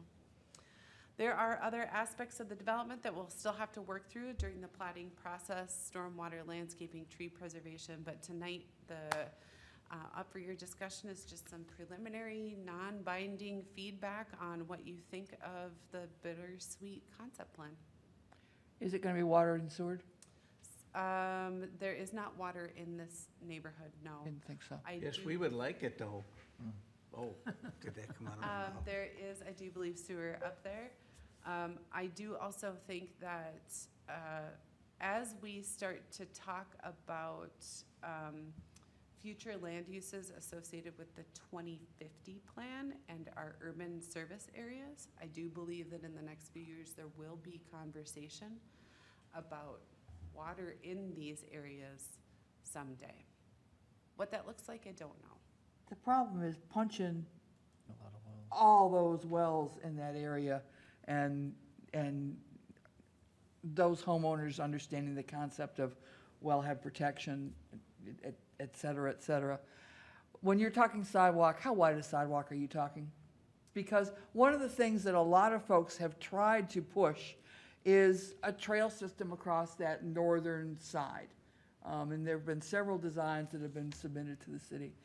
And to me, if you've got a 3-foot sidewalk that, now that I have to walk sidewalks in another subdivision on a regular basis, you can't put 2 people side by side and a dog, and actually on a standard sidewalk. I think our city standard for a sidewalk is 5 feet. I'd have to check our engineering standards. What they're showing is a 10-foot trail. This is not an area we'd want to be putting in a trail because it does not lead. So I'm gonna bounce back out. There is no pedestrian connectivity anywhere in this area. So as there have been conversations about the potential of pedestrian improvements along North Shore, still hasn't been determined if that's gonna be possible. The whole goal and a lot of the conversations have been, at a minimum, trying to see if we can get those pedestrian connections and off-street pedestrian connections along 235th to come in down to get into Cooling Camp and then eventually potentially lead to the south and the east, linking back up along the north side of the lake later down the road. Does the owner of Bittersweet have control over the properties to the north? No. Because to me, saying someday, 20 or 30 years from now, there might be a subdivision up there, Hilo is a small road, it is a long road, and then you're adding on another long road. It's the only way in, it's the only way out, and I'm getting to the length that I'm concerned about public safety with Hilo being a long way and being a dead end with no way of getting there to the north. And then we've got another cul-de-sac that's going to be a long cul-de-sac that maybe in 20 or 30, I mean, it's not, if they don't even have any control or agreements on that property to the north, we can't say with any certainty that that will develop. No. So if we're commenting on concept, that's getting to the length where I'm starting to get really uncomfortable from a safety perspective.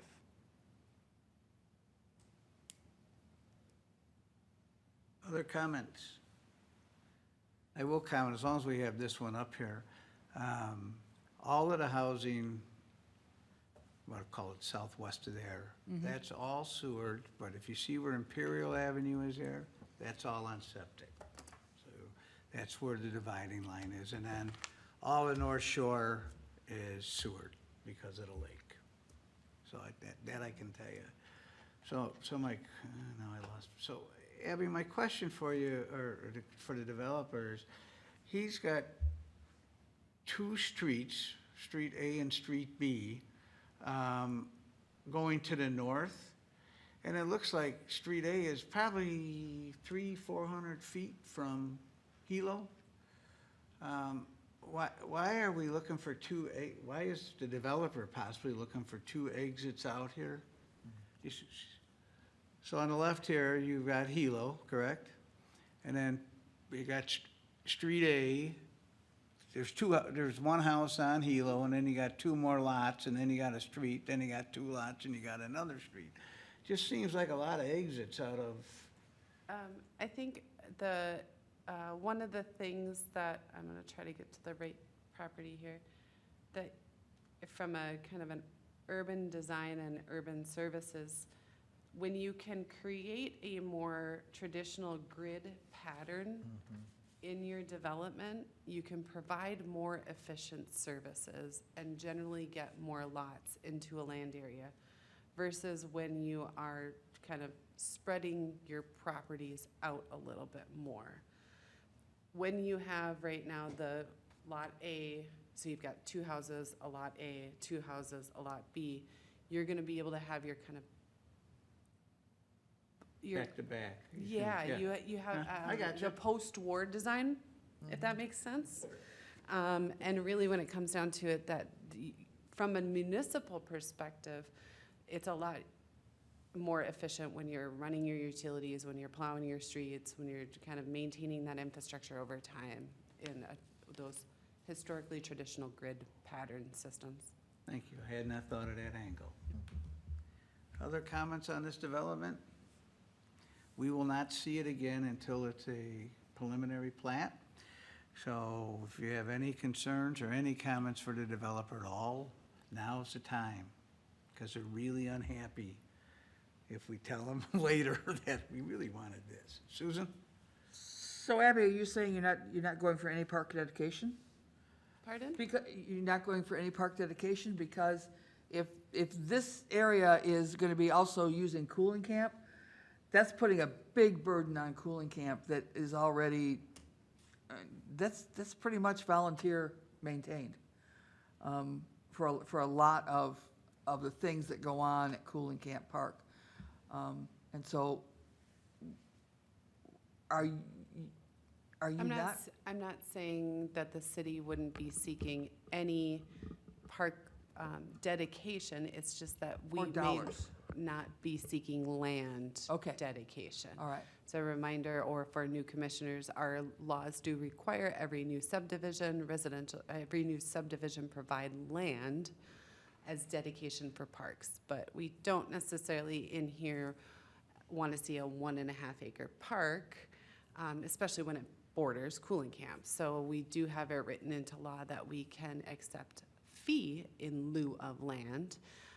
And that may be the option that is pursued here. This will need to go to our new Parks and Recreation Commission. We have a number of concept plans that we'll have to get in front of them soon, and so we will get their opinion. But staff's recommendation is we do not accept land. We do try to seek fee in lieu of land dedication. And those fees just go into the general park for development, but they don't go towards the development of cooling camp. They go into the park fund and they are earmarked as dedication dollars. Dedication dollars can only be used to improve and enhance upon systems. Capital. It can't go to maintain systems. So we can't use the land dedication dollars for this to regrade and bring in a bunch of new sand for the ball fields out there. Sorry if you got a ball field kid in the room, parent in the room. But we could use them to do things like replace and upgrade the playground equipment out there, or to add in additional amenities into the park that aren't currently there. Yeah, but They are not earmarked, though, for cooling camp. Yeah. They go to the 10-year capital plan, which tries to disperse the funding through the community.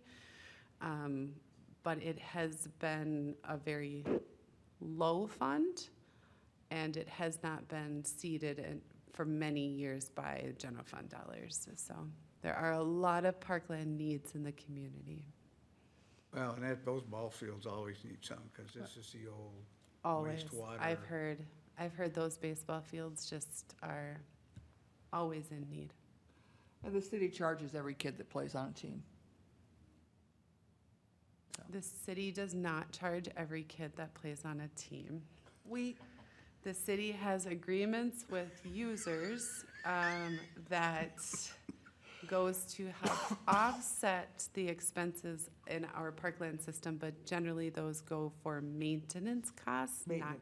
not O&M. capital costs. Thank you for But we- clarifying. Generally charge the parent organization, which really in a lot of circumstances right now is the athletic association. Now, if the athletic association charges every child, I can't say that for sure.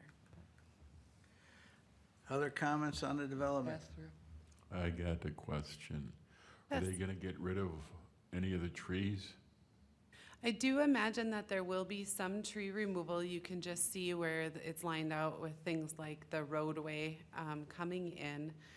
There will need to there would probably be some proposed for grading and home removal along the eastern and southern portions of the site. Our code does allow for tree removal for land development up to certain thresholds. If they propose to exceed the thresholds, then we do also have tree mitigation fees that can be paid, that then goes very similarly again into a line in our park capital fund that then goes to help reforest areas of the community.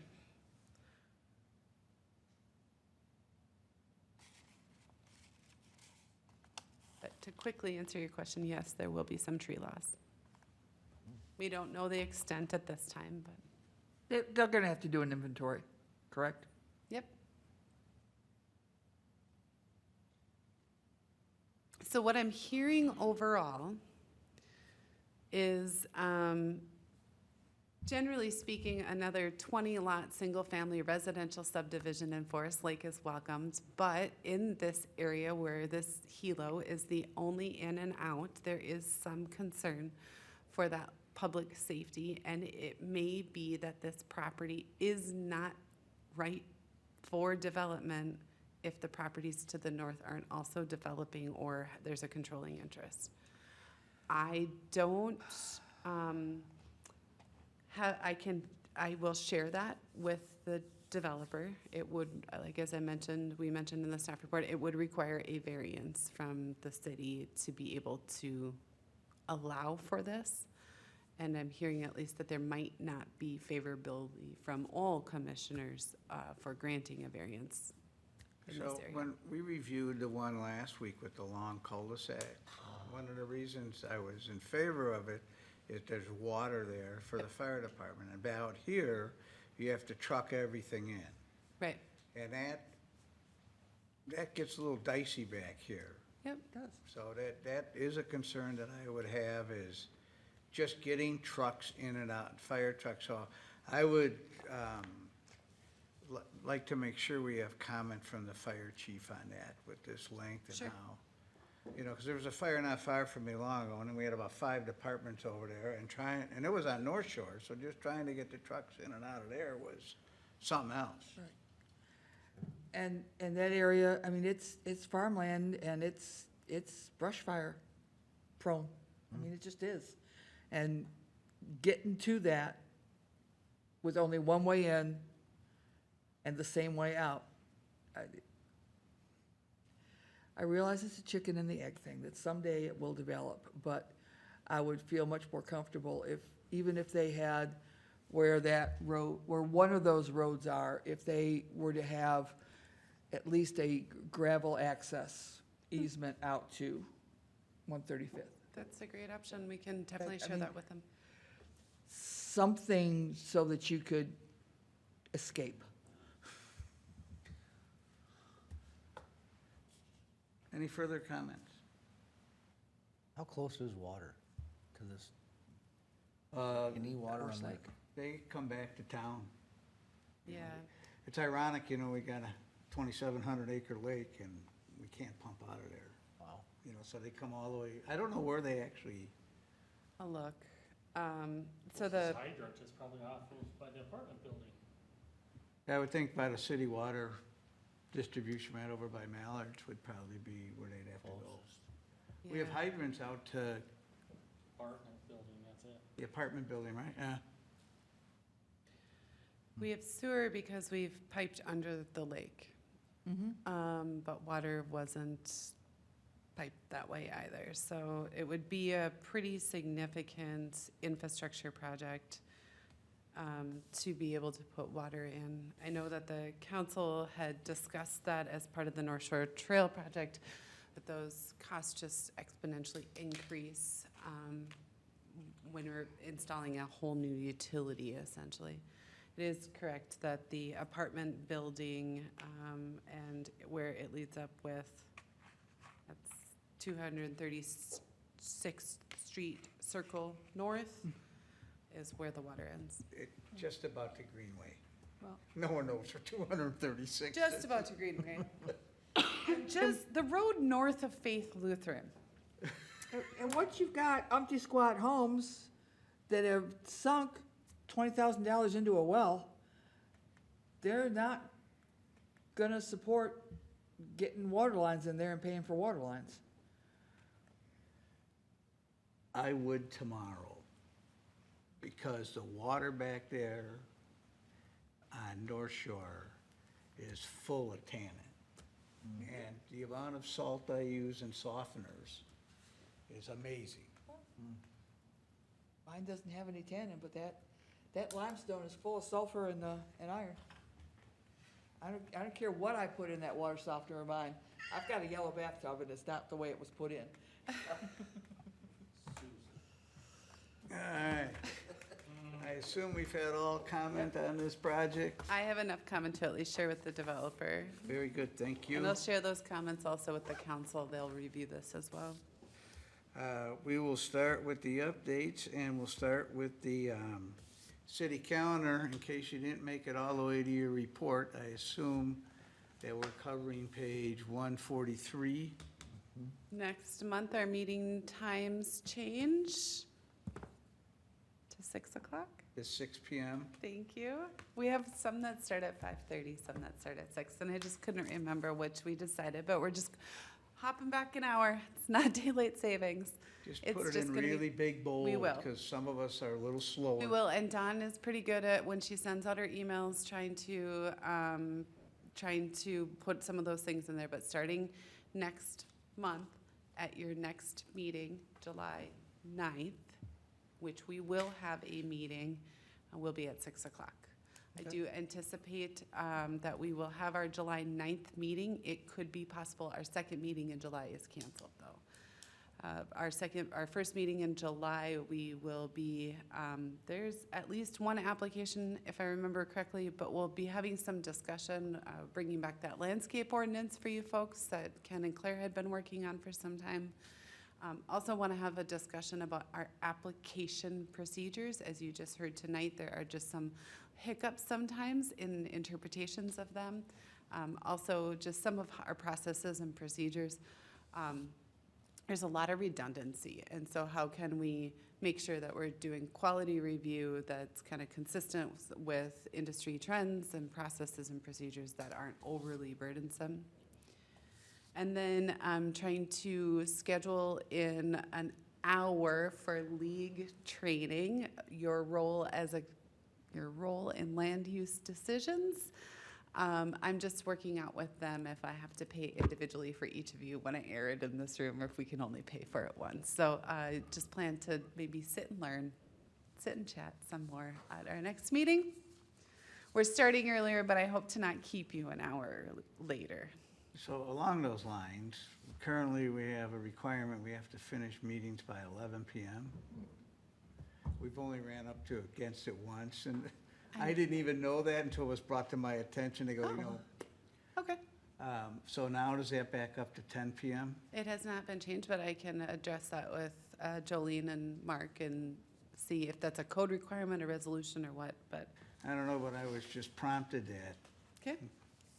we're gonna have to take some off the agenda. I can't remember the meeting, but it went on forever. We've had a few of those. Just a few other quick updates. The city did do its, or is in the process of reviewing position, applications for it. Position was changed from a planning manager to an assistant community development director. We did end up with 11 or 12 applicants, so that was really great. A lot of things came in at kind of a later time period. If you've got a planning background, we know that we're notoriously at the 10th hour sometimes. But we are moving a number of those forward for virtual interviews this week, next week, and then hopefully start to bring some folks in for in-person interviews. I still think, though, that we probably will be well into maybe August before you'll see another new face. So you got me for a while. Any of them have any planning experience? Yes, I did. We were able to secure applicants that not only have some with just a few years' experience, but some that have quite a number, almost a decade of experience. And so really excited to talk with all of the kind of those that are advancing on just about their interests and background, and really hoping we can find a good fit for this person's really going to be working hand in hand on a lot of that development review that is anticipated, and really help all of you and our team internally keep our plates up in the air, because I can't keep spinning them all. So, but I'm doing fine, if you're wondering. And then also I wanted to let you know I'm in discussions with Washington County CDA, the Community Development Agency. They are our housing partner. Washington County CDA has finalized a new repair and renovate loan program that will be eligible for Washington County residents that make up to 115% of the area median income. What makes this really unique is that some of you were here last fall when we talked about our local affordable housing dollars and how we would use those, but how most housing programs really are capped for people who make 85% or less of the area median income. So they've created this kind of a gap program to help offset those that make just slightly higher income, but as we talked about last fall, even 115% of our area median income is still a relatively modest income. So we'll be continuing to work through an agreement with them, bringing that back before you, the EDA, and then ultimately the council will make a decision to finalize the use of our local affordable housing aid dollars, hopefully in partnership with the CDA through at least, if not more, other programs, this new loan program that they have. So I'll keep you guys posted on that. And is that going to be only for single-family homes, or will it also be applicable to some of our older apartment buildings? So the 115% program is for the single-family home ownership, but the county does have programs that are geared for more of the lower income rental. And so I am going to meet with them to just really talk about how we take our big bag of money and make the most use out of it. I think many of us can drive through the community and see that we do have aging rental housing. So I do think that there is some need to inject money into the community for improving our aging rental housing. But the biggest thing that we don't want to do is take our big bag of money and put it all in one project, right? We want to try to spread that out as much as possible. So I think I should have something back for your recommendation to the council I'm hoping in August, because again, I'm still hoping we're going to cancel our second meeting in July, hopefully, but I'll keep you posted on that.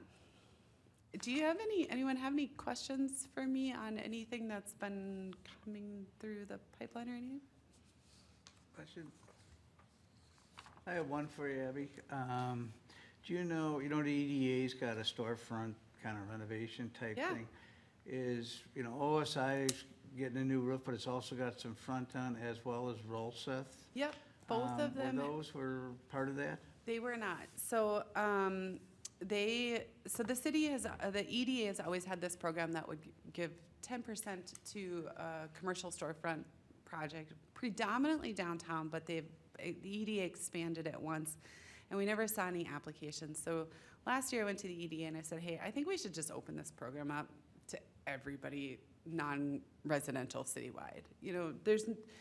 Does it really matter if somebody's plugging money into downtown or the Dollar Tree here? It's improving our tax values, it's improving our image. And the EDA agreed, but the EDA also said 10% isn't a lot. And I said, I agree.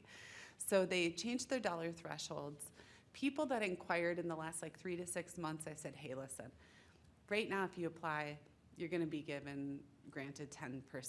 But if you wait a little bit longer, depending on how much they invest, they can get 25 to 50%, up to $10,000, which it's good money. Both of those projects started before we adopted the new program guidelines, but I am bringing that to the EDA at their next meeting to see if they want to accept those 2 applications, knowing the original intent for the program was for downtown businesses. These 2, I mean, it was just within a matter of like a week of their approval, they had started their projects. And so to grant these 2 in, I will say since they adopted the program, I have received those 2 inquiries and 2 other complete applications. We've almost hit our EDA's $50,000 this year. So it's a really good program that I think if you know folks that are even doing small jobs, they're painting, if they're changing, you know, a soffit or front windows, any sort of landscaping improvements, those are all things that we'll consider eligible for the program. So essentially the idea is we want to honor and acknowledge and support people who are investing in their properties in the city. Thank In their non-residential properties, in their commercial industrial properties, I should say that, caveat that. Abby, a year and a half, maybe 2 years ago, we had a project south of 202nd, somewhere Ingersoll sort of area. Oh, yes. where Ingersoll Ponds. No, not the Ingersoll Ponds one, where they've got some really, I don't know what the heck they built. It was a family that was, it was fairly controversial, Paul, you remember it, the neighbors were like, what are you putting in here, is it a cult? They were putting 5 homes on that ag land, where 202nd makes the bend. I think it was right when I started, I think it was a Nathan project, and I think it was a family, right? It was a number of siblings. Yeah. And it was somehow some wonkadoodle minor subdivision, if I remember right, because we probably should have platted it, but we allowed it differently. Well, and we did require, Teets Farm? pardon? Teets Farm? That sounds about right. That's the one without the road, right? That we're gonna Well, have the no, shared driveway. they had to have, they're coming off of a dirt road, but they had to, within the property, have deeded access to all, in case somebody sold. I thought that they had to do something within a certain number of years, and there's nothing they've done. No, not, they never even came back with deeds and plats. Okay, So, and our, there's a trailer out there, but that's a conversation for another day. I just didn't know if they were moving forward with that at Our all. code does require that you need to submit your deeds or your plats within a certain time frame for your approvals to be eligible. I'm pretty sure that one has exceeded its timeframes. I know it was just being approved when I started, so it's maybe 3 years old now. I'm sure it's gone past the statute of limitations. I remembered that there was some sort of time limit, and I just wasn't sure what. We have our esteemed council liaison Larson here. Any tidbits or information you'd like to share with us this evening? Tidbits, sir. Commissioners, Chairman, just on Monday's council meeting, we saw the folks that you saw on the 2 concept plans and went over some of the same things that you folks made recommendations to and are in agreement with those. So we passed on a couple of further things to the gentleman builder off of Clear Lake and also those condos there. So I think they got some pretty good ideas and things will hopefully be moving along. But as you guys had mentioned, the condo thing I think will be a big deal. I think it'll be welcome to the community. They're kind of expensive, but I think it'll work out real well. The other thing I have is myself and Chairman Gerard are going to be interviewing a person tomorrow morning at 9 for the position of Planning Commission. Also, we're interviewing another person on Friday morning at 10 for the Planning Commission. How many vacancies do we So- have? One. We have Two people put in candidates. at the same time, so we're gonna interview them both, and if we can't, if one other person doesn't make it, then we can invite them maybe to another position within another board, so. I will say, one of the candidates did write in their application that they happened to be watching the meeting and saw Martin swearing in and thought that it was a good time to serve the community. And so just kind of those small little things that we're doing that people are watching that I think is encouraging, so. Yeah. Does the council want to tell us anything about the plans for the 4th celebration here?